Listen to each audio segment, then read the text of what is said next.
Welcome to the Protecting Your Nest podcast.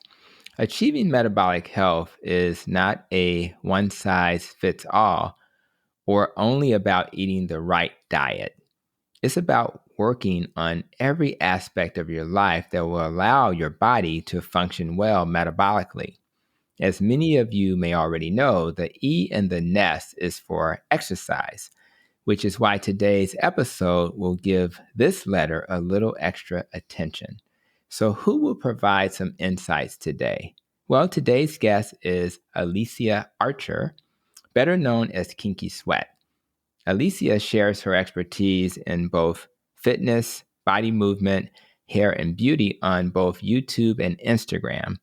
She does a terrific job inspiring her followers to achieve self-empowerment and self-worth, which is so important and needed in society today.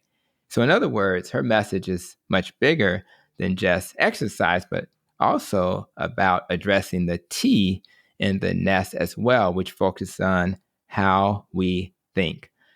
Alicia, it is my pleasure to welcome you to Protecting Your Nest. Thank you so much. And may I just say, and I think everyone else agrees, Dr. Tony, you have the best intros. Well, that is a great compliment. I thank you for that. And I really appreciate that. Again, words of affirmation, I'll always receive those well. So thank you. And, Thank you for and, having me. and thank you for also, for everybody listening. Alicia actually agreed to do a couple of short videos on YouTube. So make sure to go to the YouTube channel, and over the 3 days that follow this podcast release, we're going to have some videos for you guys, just answering a couple of commonly asked questions. And I also want you to check out her YouTube channel, Kinky Sweat, as well. She does a great job with beauty and fitness related tips. So, I found you because you were following me on YouTube. And when I saw some of your videos and Instagram posts, I was intrigued. So before we get started, I'm curious how you found me as well. Why don't you tell the audience how you found me? Well, diving into the low carb space, it was inevitable that I would encounter Dr. Ken Berry Yes, we love in Dr. the Berry. small circle of low carb keto carnivore community. And I was so thrilled to see you being interviewed. And I went right over to your YouTube channel, right over to your Instagram, because we need more Black and people of color in this space. And I was having a hard time finding us in this space. So Yes. when I saw you, not only being an advocate for the keto diet, but being a medical professional Mm-hmm. in this space was just double whammy fold. And that's why I had to follow suit and see who is Dr. Tony. That's right. Well, thank you. And I totally get it, because when I joined Twitter, which is kind of how I got started when it comes to meeting others, I definitely didn't see a lot of people of color. So I think this is wonderful in that by us kind of showing our faces, I think there may be some people out there that are doing this work, or at least doing the diet and finding success. And I think that as they see us, they'll either be inspired to do more of this type of work, or they will at least become engaged on social media. So I appreciate Dr. Ken Berry and the work he's doing, and we will absolutely follow his lead and keep sharing great content. So I appreciate you for sharing that. And it's kind of funny when a man invites someone to his podcast and the name of his guest is Kinky Sweat, right? An explanation may be needed at home. so so maybe Very warranted. yeah, so maybe we will start with another question, which is, what made you decide to go with Kinky Sweat as your name? I definitely capitalize on people's curious promiscuity because no matter what our morals are, when we see something, we're like, what is that? And being, in the social media age where if you're not out there and making an impact, then you're often overlooked. So I just needed a very catchy username Mm-hmm. to at least allow myself the chance to be seen, and then they'll realize, oh, it's beauty and exercise. Okay, it's not too bad. That's right. That's wonderful. And shout out to all the men listening to this episode. You can now safely share this episode with your spouse, girlfriend, love, Yes, other, and do it without fear, because this is about exercise and beauty. So it's safe, guys. So just letting you it know. So is. thank you for that clarification, so I can, safely be at home. So You got it. so you also create a lot of content, and it actually inspires me a little bit as well. I'm busy in my practice, and that's why I appreciate you helping me create some content today.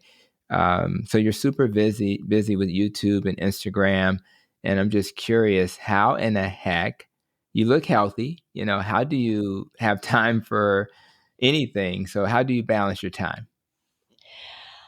I surrender to the fact that something will have to suffer because it's always about ebb and flow. Hmm. And as much as I put energy into all the priorities of my life, something inevitably gets less of that. And it differs by day, it differs by week. And I just realized that and I honor that and I say, okay, this week I could get more training in. And the next week it might be more editing. And then the next it might be more Instagram content making. But what I do know is that there are the three pillars that are non-negotiable, and that is my nutrition, my movement, and my sleep. And then everything else, I got to work it out and I'll figure it out. But those three are non negotiable. And I feel as long as those pillars are intact, I have a good handle on everything else. I love it. That's part of my nest. So that's Yes. I'll receive that easily. And I just my last guest, we talked about sleep, right? So Dr. Mhm. Michael Bruce. So for those who are looking for tips on sleep, check out that episode, and also the article I wrote with the diet doctor that talks about how if you prioritize sleep, you'll achieve the kind of health that you always wanted. So definitely, that sleep is I can't put people, if you don't get enough sleep, you have no idea what you're missing. It's just it allows for everything. Like, I've had a full day, and yet this is being recorded Chicago time at 4:30 or so PM, but I feel I still have my energy. And there were times when I Mhm. was just gone at the end of the day. So I think that's really important. So thank you for that. So another question that came to mind when I thought about you and your, kind of like your tag name and all those things, there's a part of me that understands the need to, speak to being natural, particularly when you're talking to communities of color and being proud of Mhm. their hair and things like that. But then you have this other part that deals with makeup, and you could argue that's not very natural. So I want you to help reconcile those two things. And, what's your thoughts on how you can look at those both in a good way? Well, even in the hair sector of things, there are a lot of people who strongly feel that they want to chemically alter their hair, and that's Hmm. how they feel most beautiful. And I think it's the natural community's job to accept that Hmm. because some of us can also be a little aggressive in terms of our message, right? Because if the foundation of the natural community message is to accept our hair as it is, we have to accept the people and their wishes in terms of how they want to wear their hair. And I totally get that. And this is coming from someone who, although my mom, as much as she tried to understand my hair and try to find a space where the beautician would try to fix it, they were like, just straighten it, right? So it Hmm. was really hard Your mom in was the not. early Your 90s. mom was what was your mom's background? My mom's Puerto Rican, Okay, gotcha. but yeah, the majority of her family members are from Spanish descent. So Hmm. they didn't really encounter my hair texture. Is my dad's side, which is Puerto Rican and Jamaican, Mm. that was more familiar, right? And my dad, being one of three brothers, he had the tightest coil, and his brothers had like that swirly twirly curl Mm-hmm. that was, quote unquote, more manageable, right? So I didn't have that, still don't. And of course, mom didn't know how to deal with it. And it got chemically straightened at a very young age. Mm-hmm. And that's what I associated with beauty Mm-hmm. because that's all I knew. And upon getting accepted to college, I was like, I can't go to the Dominicans every Sunday while in college. So I chopped it off. And then Wow. I realized, I'm like, I'm not my hair. I don't need this. I'm going to start from scratch and see how my texture was as a young girl. And I just continued wearing it like this. And I could have at any point done braids, straightened it again, cut it off again. I just chose this route. And I think anyone who has natural hair goes through this phase where they get tired of it. Sometimes I do get tired of my own natural hair, Mm-hmm. and I get overwhelmed by it and the deep conditioning and the twists Yeah, and it's a all lot of. these It sounds like things. it's a lot of work to maintain it. It could be. Yeah, it can be. Okay. It I could in my be, brain, I thought it would absolutely. be easier in some ways, but I guess not. Yeah. Right, because it's still very delicate, right? It's Mhm. still exposed to the elements That's and whatever you put it through, so you have to take very much care of it. And back to when it comes to beauty, I feel if people are inclined to wear makeup because they tie that to their own ritualistic self-care, right. Mm-hmm. then I'm all for it, Mm. right? It's very nuanced. I understand that there are individuals who feel like makeup is their shield and they don't feel like themselves without it. Mm-hmm. But I think that is different from feeling less than. Mm. And if that's the case, then definitely there's a lot to unpack there. I would never want anyone to feel if they see my videos or anyone or other beauty videos that they need to wear makeup every day to feel better than, That's right? right. To feel enough. We're already enough, right? However, life happens, and if you don't get enough sleep or you have an allergy flare up like I did over the weekend because I was with the dog that the dander did not agree with me, I need concealer. Mm-hmm. I Yep. need it because you just need those quick fixes just to pull the complexion together, Mm-hmm. right? Technology is amazing and it's going to pick up every nook and cranny on your face. Right. Okay, so I don't shave my face. I don't have baby smooth skin. I leave it alone. Mm-hmm. I leave it alone, and I go up close to the camera, and you're gonna see that. And that's how I feel I can break through the barrier of these expectations of, even though I wear makeup, I still accept the skin that's my skin. Mm-hmm. I don't over alter it, but at the same time, if anyone wants to, it's fine. That's I'm not them, and I totally applaud them for doing whatever they need to do. But again, I think it's okay being from having one that wears natural hair. It's okay to also love makeup because if that connects you to yourself and to your time and it gives you part of your day for yourself just to have that ritual set in, maybe it's a form of artistic expression for you, then I'm all for it. Yeah. I even for me personally, when I think about what it means to take care of yourself. I don't wear makeup, but I do see my barber often. I don't have much hair. I could probably Right, just go bald or something, but there's, I go to my barber because he's my buddy and I like to hang out with him and talk, right. garbage that we do at the barber shop, right? But but at the end of the day, I do feel better when I walk out of the barber shop. It does something for my self-esteem. And it's something that's important because then it kind of radiates out to the world. Mhm, And so because one of the things I was thinking about is, how does one's beauty impact one's health? And just listening to you and listening to myself, part of the benefit is your mental health, right? Because if you feel mhm.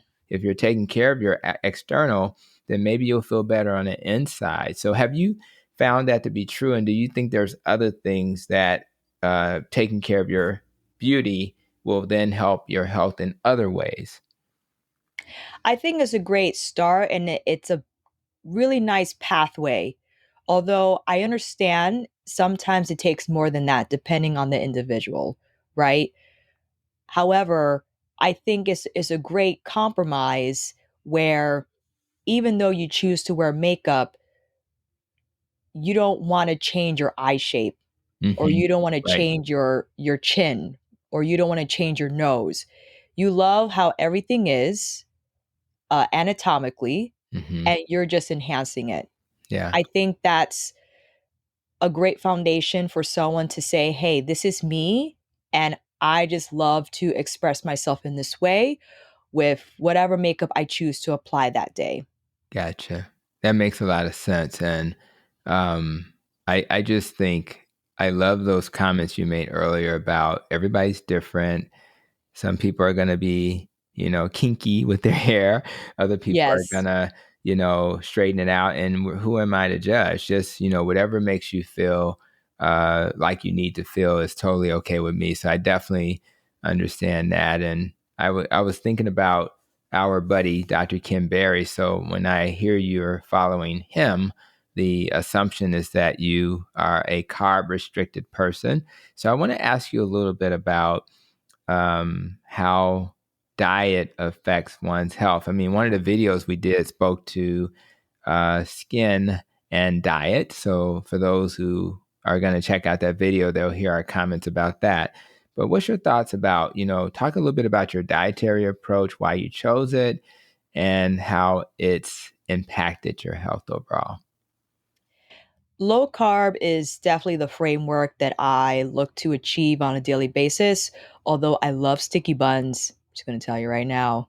I Yay. even learned how to make them Sticky, is that like a myself. honey bun? What is a It sticky bun? is. It is. It's like cinnamon rolls, but with pecans. Oh, wow. Pecans. That Oh, yeah. sounds, It's ultra decadent. I'm allergic to pecans, but it still sounds good. Well, you could also use walnuts, but or nothing at all. Right, I may have to go with nothing, yeah.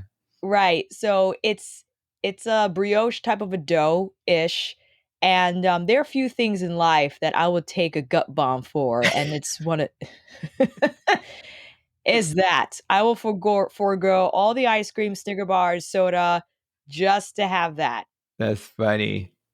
Yes, I but with love it. that said, I started out first with Dr. Jason Fung Yes. and his work on intermittent I fasting. will tell him that when I interview him soon. Yes, Yeah, definitely. he'll be probably, I think you're episode 40, he may be episode 42, so he's coming up. Oh, amazing. Can't wait to hear that Oh, yeah, it's interview. gonna be cool, I can't wait. Congratulations on that. Oh, yeah, thanks. And I was stunned by intermittent fasting, what it is actually, the science behind it, and how I had eating all wrong. Mhm, I used to be that person, and maybe a year and a half ago, I was still in the mindset of eat several times a day to keep your metabolism going. mhm, That's what you had to do. yep, I used to have late night snacks. I would have dinner, but I would have maybe crackers, cheese, and grapes 10 o'clock at night, right? Or I would have a blueberry smoothie early in the morning before you got on the train because that's something you had to do. mhm, And I would work out a lot. I would work out a lot in addition to standing a lot because before I became a fitness instructor, I worked at the front desk at the gym. So I was on my feet a lot. I was getting the steps in, okay? And despite that, I wasn't really seeing the results that I felt I should have given the physical work that I was putting out. And I thought I was eating relatively healthy. Little did I know, and still was hanging on to that same concept the same time around last year, year and a half. And then when reading on intermittent fasting and what we were evolutionarily designed to do, it was just like, oh, I mean, this is nothing so profound. I mean, this is what our guts, our biology is set up for us to do. I mean, we are here today because of it. And now that I realized that, that was my first step. It's like, okay, well, make sure whatever you're eating during your window counts. So it was tough. It took me a few months to kick my sugar addiction, meaning I needed something sugary in the morning Mm-hmm. because I always will love a pastry and cappuccino in the morning. Mm. But it was like that wasn't doing me very well. And then slowly I started having eggs instead, having something high protein, because Dr. Ted Neiman's talk on protein also and prioritizing that. Mm-hmm. And then going deeper into low carb and the fact that what insulin does, and that definitely comes from Dr. Ben Bickman. I was, and this was again over the course of several months, Mm. learning slowly the effects of insulin, the foods that trigger insulin the most, and how important it is just to have your meals and not having the need to eat between, but it's not restrictive because of the quality of the foods that one should be eating during their feeding window, right? Yeah. And understanding why the traditional diet paradigm just doesn't work, calories in, calories out.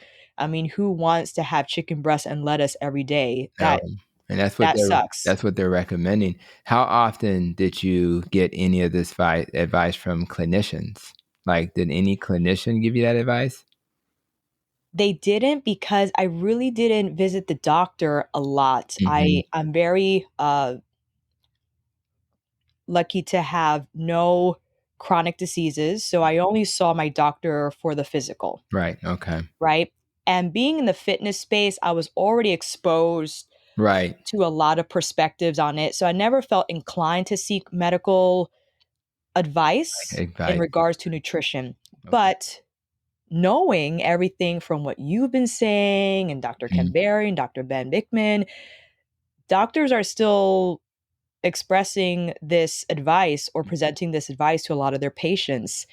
And it's very frustrating because if only they knew really what the science is truly, and that it's not their fault that they fail because Mhm. they haven't tackled, and this is of course from Dr. Robert Sivas, how they haven't tackled their carb addiction. Right. So they're making themselves restrict themselves from the foods that they haven't really reconciled that relationship with Yeah. yet. It's you impossible. know? Like it's and Dr. Jason's intermittent fasting is perfect because when you intermittently fast, it reduces hunger. Um, Yes. it increases your metabolic rate. When you reduce calories, the opposite occurs. So now you're Mhm. hungry and your metabolism slows down. So the chances of success becomes literally not sustainable. And you could argue 98% of the people who take the calorie restricted approach are probably going to struggle. And Absolutely. yeah, intermittent fasting has been a gift. And I think I did have my first meal earlier than usual around noon, but a lot of times it's 2, 3, 4, and then I'll squeeze in another, a dinner, and I just feel fine. And water is my best friend. So, but it's hard for people who haven't done that to imagine such a thing. So, so I just wanted to get a feel for it. I kind of assumed that that's your approach, but I just wanted to hear it and share that with the audience. So, but you did, one thing that catches people's eyes when they find you on Instagram or on YouTube is not just your beauty. They actually notice that you can bend your body like some type of, circus star, contortion type things that pretty Yes. much blows our mind. So I just want to get a feel for what led to you using that type of approach for your fitness, the stretching, the contortion. Where'd that come from? being, or rather working in a gym, automatically led me to take the group fitness classes, Mhm. which I was terrified to take because as a trained dancer, you go to class and you're only recommended to take Pilates or yoga. That's Mhm. it. My breadth of knowledge in fitness was basically negative 10. So when I took my first fitness class, I nearly died Mm. because I have never experienced that type of conditioning before. Whereas in dance class, you do the routine, you stop, you do it, you stop. There wasn't that ongoing component that is Mhm. present in a cardio sculpt or even like a body sculpt or a cycling class. Needless to say, my cardiovascular output was terrible. Okay. And then I started doing those classes more often because I felt myself improve. My endurance became better, my stamina became better, I became stronger. I was able to do push-ups Mm. and up my weight with the dumbbells in class. But what turned the wheels of my fitness and delving into something entirely new was when I went to Body and Pole, a studio here at NYC where they had aerial and pole. And I've always wanted to do the circus silks. And I Mm. never knew where to find a place where you could do this because it always seems like, oh, those silks are really high. Like, where in Manhattan Island are you going to find those high ceilings except for maybe Right. like Queens or Brooklyn? Okay. And when I started doing this, I realized, wow, you can get strong and integrate your artistry at the same time. Mm. Okay. And whenever you dive into the circus arts, inevitably you delve into other disciplines. Mhm. You'll go into the hand balancing and go into contortion and all these things. Mhm. And when I got into contortion, I never realized, and this is from someone who tried to get the splits for years, but didn't have the guidance. You are expected to just be flexible as a dancer. Mhm. There was no flexibility class. You just had to figure it out. And I wish I had the classes that I took years ago when I was at ALE as a student, as a BFA student to learn how to become more flexible because I was just stretching without really any plan. I just had the goal. Mhm. And when I experienced contortion class and that there is a method to this skill and my flexibility became insurmountably better. And it was just freeing Mm. because when you feel the changes and the improvement your body is capable of, you can't help but keep on going. And contortion specifically is, I think, the perfect marriage between flexibility and strength. Mm. You need the strength to hold a lot of these positions, despite the extreme shapes that you see. If you're just rubber, you can't hold anything. Mm. It's all active. And for someone who does not have a gymnastics background, I mean, at all, and was able to learn how to do a handstand, there are moments, and I think back years ago when I was training, I would say to myself, I'm never going to get this. It feels impossible. Mhm. But I got it. I got it with all the workshops and the coaching and the private lessons, the amount of money I invested on this, but it was all worth it because I was able to achieve something I didn't think possible. Mm. And I might not be training as intensely as I once was because my priorities changed with everything, and that's all good. It's nice to know I still can get back in if I like. My body's still with me. She's like, listen, Alicia, if you want to do the oversplit, we can. Just warm it up a little bit, please. Right. Right. And I could still do my handstands and everything, but it's just from just taking fitness classes to going to the circus arts revealed how much I love to learn a skill Mm. and how it was a lot more fulfilling for me. In the beginning, it was fulfilling for me to finish a spin class. It was fulfilling for me to finish a kickboxing class because it was difficult. And it was a satisfying feel of achievement for someone who wasn't able to do that because she wasn't strong enough or she just was not exposed to that type of work. But after I've done all that 10 times over, I needed something else. And when you have to work on something so intricately that every day you have to pick it apart and just keep going, you can't help but fall in love with the work. I And think that's what really kept me going. you're inspiring me and those who are listening because I literally want to leave this podcast and go stretch right now.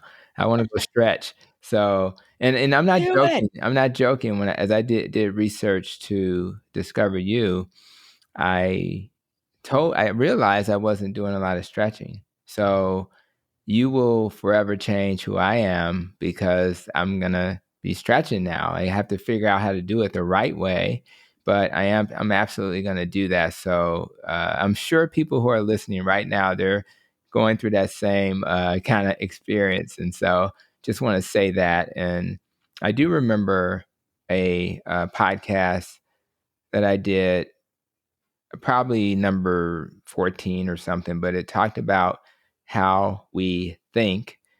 Mhm.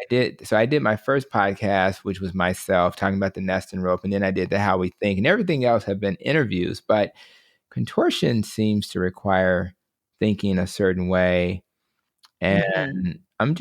so I kind of got some of the answer already, and it sounds like it did challenge you. But I'm curious, did it make you think about other parts of your life differently? Did it change anything else about how your brain functions and deals with either these challenges or any barrier you have to face? What happened when you were able to do this type of art, and then how did it impact your life beyond this art itself?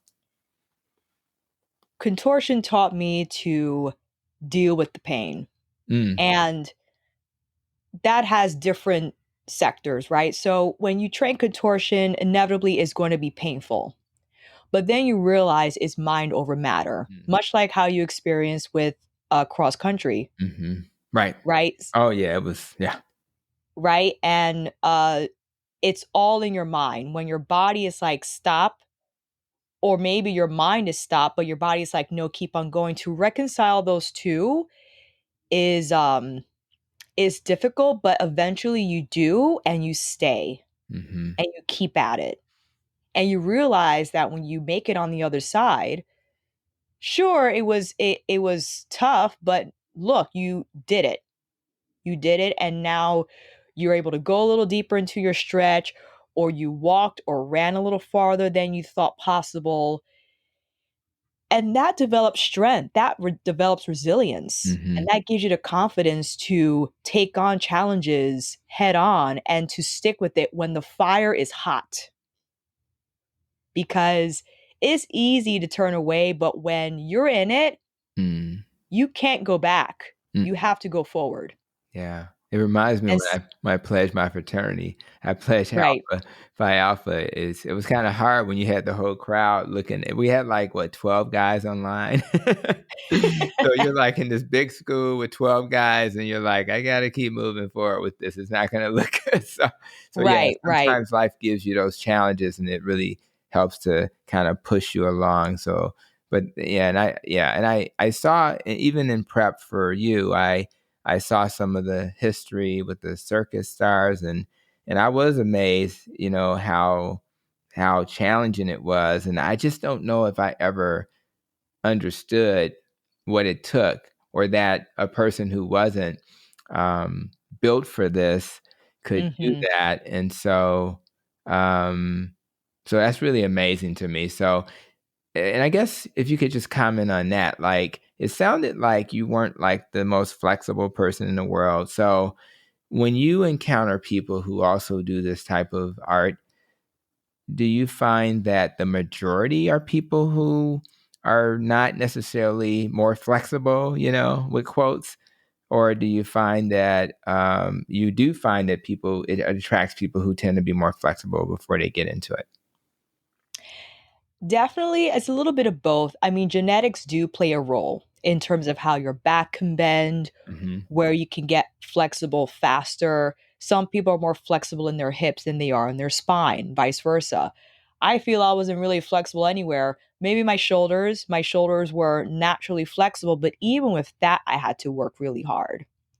And you do find it's tougher when you're naturally flexible because you don't feel it. Mm. So you just kind of flop into it. Oh, wow. And it doesn't really require you just like, oh, I'm here. Whereas someone Mm. who needs to work for it, they activate it and the foundation is just far stronger than someone who just kind of gets there. Mm-hmm. Okay. Now, what I will say, interestingly enough, when I attended a class at a dance studio here at NYC by a contortion coach, there were different ages in the room, and I'll just say I was double the age of some attendees. Okay, I was able to hang more than them, Mm. and they were younger than me. So that just goes to show conditioning plays a vital role in flexibility training in the extreme part of the spectrum, because if you don't do this work often, Mm-hmm. sure, the recovery might be faster if you're 12, but it's still going to hurt if you don't do this all the time, Mm-hmm. right? Gotcha. Even though I was older than some of the attendees, I was able to hold the positions longer. I just knew my body better because I've been training it. I've been conditioning it. Mm. So genetics definitely play a role. Youth plays a role in that the next day you might not be as sore, or you're able to jump in again faster than someone who's older who might need more recovery time in between, or just needs to take it not as intensely Right. in one session at a time. Okay. But it's possible Well, check this for out. When sure. I was in school and we did physiology in these classes, they talked about muscles and they have these sarcomeres and they slide past each other and all of this kind of stuff. And there's a point when you slide too much, Hmm. and there's a point, so my question is, how do you, when you're being trained, how do they know? You're saying there's some pain involved. How do you know when you're pushing? You don't want your sarcomeres to rip or the muscle. Right. So is there a way to know, okay, is it just pace yourself? But how do you know that you're not going too far with this? Definitely, if I'm sore the next day, I pushed. Mm-hmm. Soreness is definitely seen as a marker of achievement. I don't think it is. It just means I did too much. Right, maybe a marker of damage. Right, exactly. Oh, too many Yeah, tears. right, exactly. And in the actual session, though, if I keep going and it feels like it's not giving, Mm. then I know I'm pushing Okay, I hear you. too much. Okay. Right. And this is, I tell people, because I also teach flexibility, and they would ask, what if it hurts? Mm. And my question is, well, what's your pain threshold like? Because hurt could be many things. I mean, it could be uncomfortable, but maybe because you haven't done this before, it feels so uncomfortable that it feels like pain. Right. And there is a nuanced difference when it comes to Very nuanced. flexibility training, right? So I would say if you feel like you have to really break through after you've done your warm up and stuff like that, that means the day is just not the day Okay. That's good. That's good to know. for PRs. I just want to get a feel for that because I think a lot of people listening um, are going to be novice to this concept. Hmm. And I just want them to have a sense of that. This is not like they're going to class in this moment, but just have a sense of that. And I guess speaking of class, we have different types of stretching. One of them Yes. is, yoga looks like contortion to me. So I'm curious for myself and for my listeners, could you tell me how you perceive those two differently? Because they look the same. When I see your Right. poses, and maybe with the thumbnails, we'll try to share a pose or two, with either the short videos or for the podcast. But tell me a little bit about the differences between those two. Yoga, Yoga is a spiritual practice, contortion is a performance art. it's just that simple. And the lines are often blurred, Mm-hmm. and yogis do a lot of, well, in terms of I thought the yogi was a bear. What do you practices. mean yogis? It sounds like a bear. Right? I'm aging Right? myself I a little missed that bit. cartoon. Okay. I missed that cartoon. I know, me too. Yoga, right?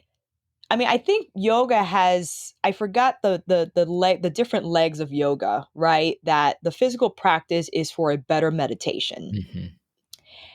Because of the social media age that we live in, people love the bendy stuff. Mm. They love the splits, they love the back bends, and there are similar shapes in yoga that exist in contortion, most definitely.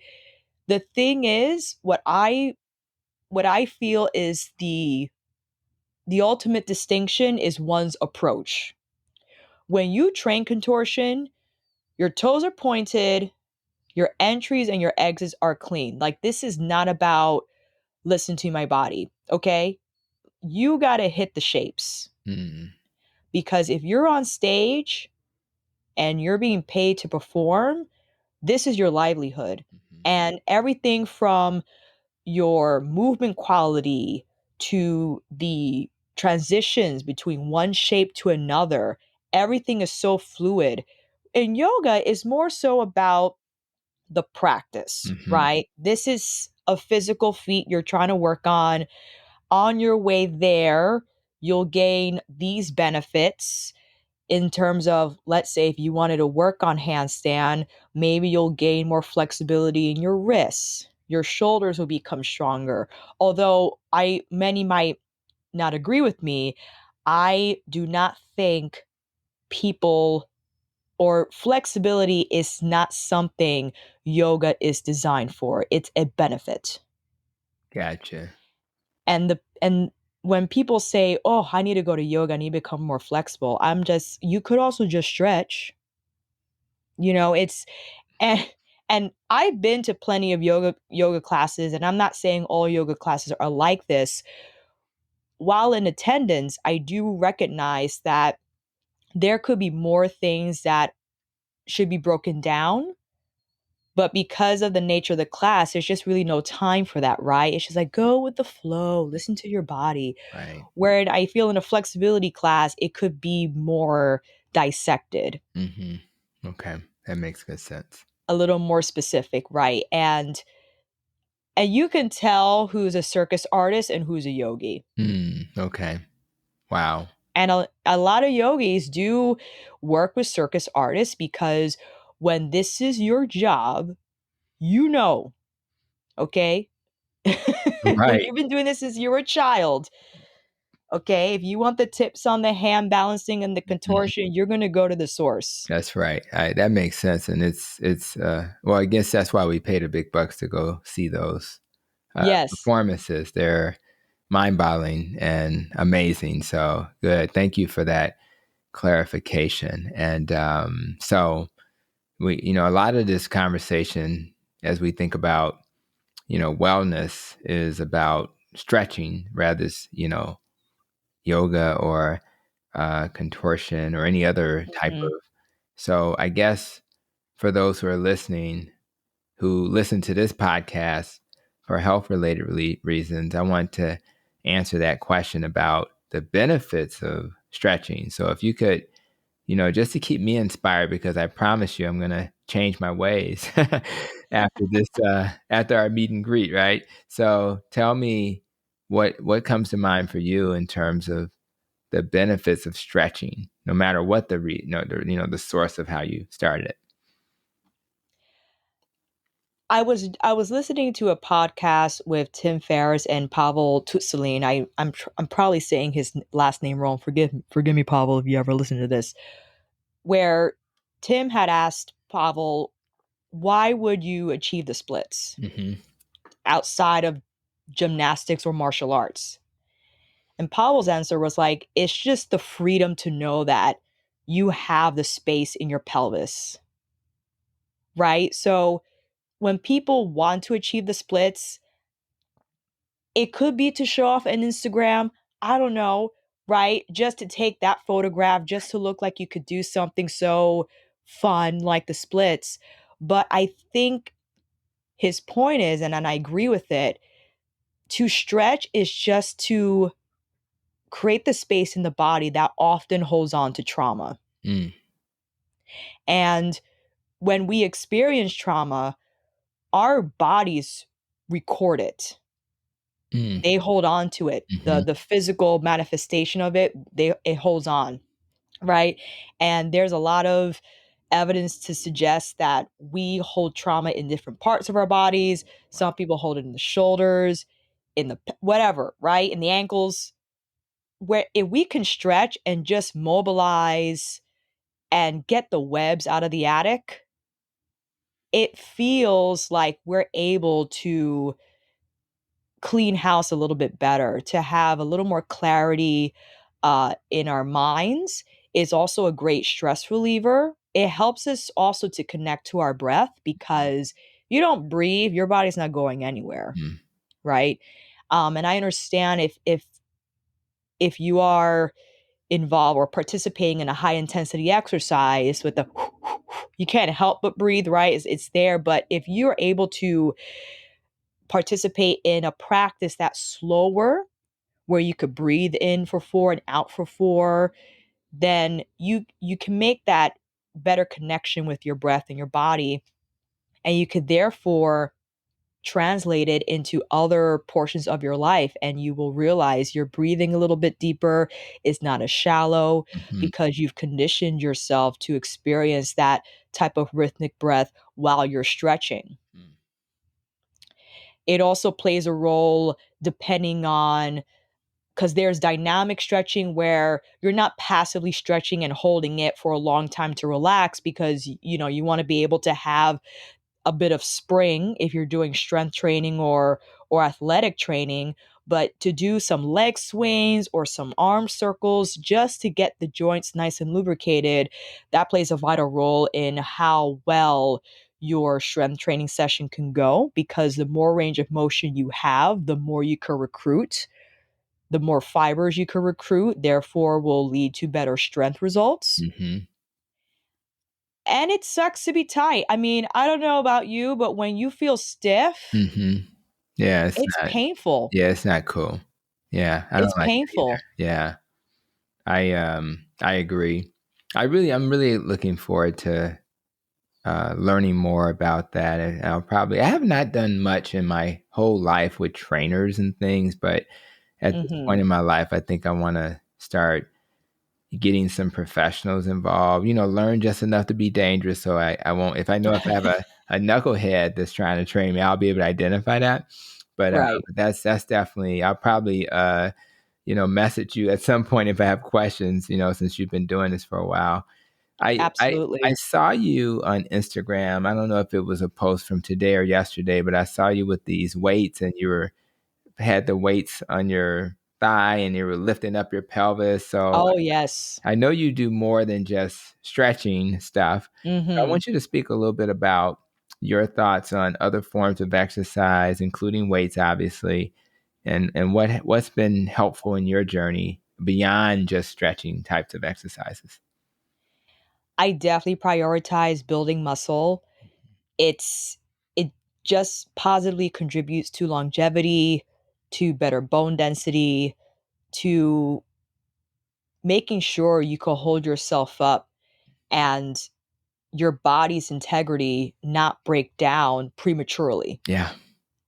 right? And there's bodybuilding, and there's different types of strength training, and I applaud all types, right? I applaud the women especially who get at it, and they just have these like such strong bodies, and it takes crazy discipline and work. So Hmm. when I've encountered those who are like, I don't want to get big, is like, believe me, It's you're hard not. to get big, right? It's hard to get. You know what I'm Yeah, it's saying? very Like, difficult. I mean, you'd have to really be doing a lot, so it's not absolutely. likely to happen, but you'll definitely be fine because when I see women working out, I'm like, "They looking good." So, yeah, so it works out. Yeah. It's a Most hard story definitely. about that. Yeah, a lot of people, particularly in communities of color, I hear that all the time. "I don't wanna get muscular." I was like, "Well, I mean, I love the way Tina Turner was looking, so if you get there, I'm good." Right? Yes. Remember when? I know, amazing, and she probably still. I haven't seen her lately, but she's probably still looking good. So, as she continues to age gracefully. So, thank you for that Yes. as well. And your thoughts on. I want to slip back a little bit. You mentioned Mhm. um, sleep, right? So, just a couple of thoughts on. I told you I just mastered that, and I just had the sleep doctor, so I'm tweaking even further. Sleep has been is one of your pillars. So where were you with sleep before it became a pillar? Where are you now? And any things that you make sure you do to ensure that you have a good experience with your sleep? I definitely could do better. I make sure that the phone goes on airplane mode at 9 PM, Yeah, right? I agree. Because, Yeah, I'm sure you've experienced with blue light and everything, it truly does affect how we fall asleep and stay asleep. yeah. And, I have the glasses. I wear the blue right. light. I just started doing that a month or so ago, and it seems like it's helping. Oh, good. I Yeah. have these have blue blockiness as Oh, well. it does. Good. Yes, but in the end, I'm sure you know this too, it has to be a habit, right? I can't rely on a hack. I have to rely on changing my habit. And Right. it's like the Instagram can wait. It's going to be there tomorrow. Or if it's Right. not, great. You know what I Right. mean? Like we don't need more of that anyway. Yeah. So Well, I let I me tell you definitely try to do this. that. Like, what I found is I need to do those different parts of my life, work and Mhm. family and social media. But if I get sleep, I'll have the energy. Like normally I'm in between classes. I start two classes. I think one of them deals with exercise. That should be perfectly timed, right? So, Right. but man, if I'm getting my sleep, all of a sudden during the day I'm killing it.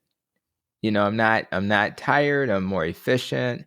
After we do our recording, I'm still energetic enough to do other work, if I need to. So I think it's kind of like you just have to dive into that water and say, I'm going to make sleep consistent and prioritize it. And then you'll see that you don't see the benefits like immediately, but a few days down the road, you're like, oh my God, I do feel better and I'm more alert and I'm in that meeting, I'm present, I'm adding value. Yeah, so I'm you had me at hello with that. That's a good point. So Well, I'm trying to also convince my boyfriend to adapt better sleeping yeah, habits because he will be one, yeah, and Naquam, if you're listening, I'm talking to you. He'll be one at he'll just keep on watching YouTube videos, and I'm like, "It's time to shut it down." yeah, yeah. I think he just needs to understand the value Yes. of, and then the YouTube thing is a hook. I mean, if I look Mhm. at your video, I may find another person similar to you, and then, oh my God, let me see what he or she's talking about, and Mhm. it's just a big hook. And you have to have this cutoff. But man, if he really, I would just do an experiment in of one and just say, just experiment for a month and see how you feel. See how more productive you are, and then maybe he'll be willing to. So I guess I'm speaking to him too. What's his name again? Yes. Naquam. Naquam, I'm talking. The doctor is talking to you now. So So listen. stop playing with me, okay? So that's excellent. So thank you, and he'll get you later for that. So anyway, so Right.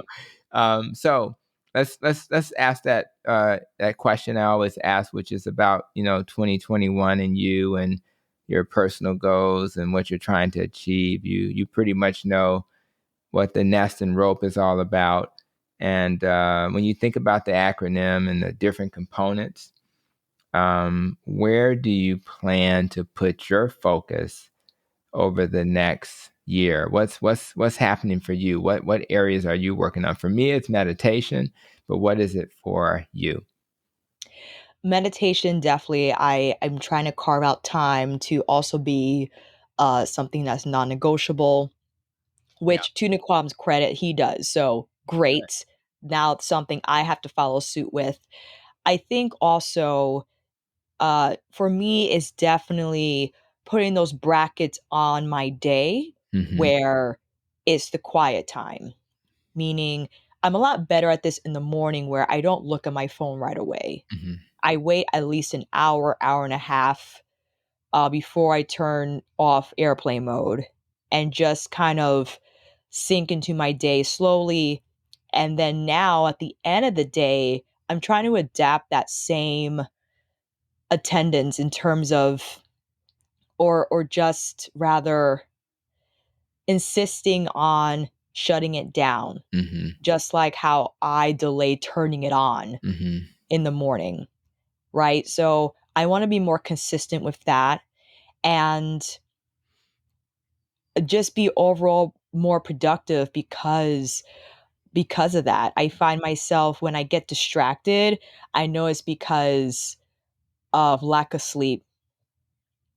Yeah. And when I have a lot on my plate and when I just need to get it done and I can't, that's what I'm trying to achieve. Just being more even keeled with my Mm-hmm. energy levels. I'm happy to report though, my eating has been sustainable. So I haven't snacked in a year. Wow. That's what I'm talking about. But see, people, once you're eating the right diet, first of all, you start with Mhm. eating real food. And when you're eating Yes. real food, although somebody did bring me some Quest protein chips, which did taste like regular Doritos. But Wow. wow, kind of sort of Wow. right. But the point with that is I don't really know if I want to have that type of stuff available. I just Mhm. want to eat real food. And although that's real food in some ways, it reminds you of the garbage food, right? So I think people should eat it if they feel like they need to. But for me, it's like eat real food. And that is so weird. You just don't have to snack. And the time you save and the money you save. Dr. Jason Fung would be so proud of us, right? You know, so For star students. that's right. That's right. We're all his students, right? So yeah. So I appreciate that. So I love your focus, which is similar to mine. And I think if you have any tips down the road, send them my way, and I'll. But you're cheating because you have somebody that you hang with that can give you some tips. But either way, I'm excited about that. So let's wrap up with any final takeaways and also I think people know how to reach you, but let's remind people because I think there's a couple of other things that you have that you're doing, and you may want to speak to that as well, like the Behind the Beauty, for example. I don't know if that's old or if you're still doing that. Yes, we're still doing it. It's our YouTube stream that I do with Kelsey Brianna J and Chelsea from Glam Girl Chelsea, where we reach out to brands and to just shed some light on their philosophy and allow our audience to connect.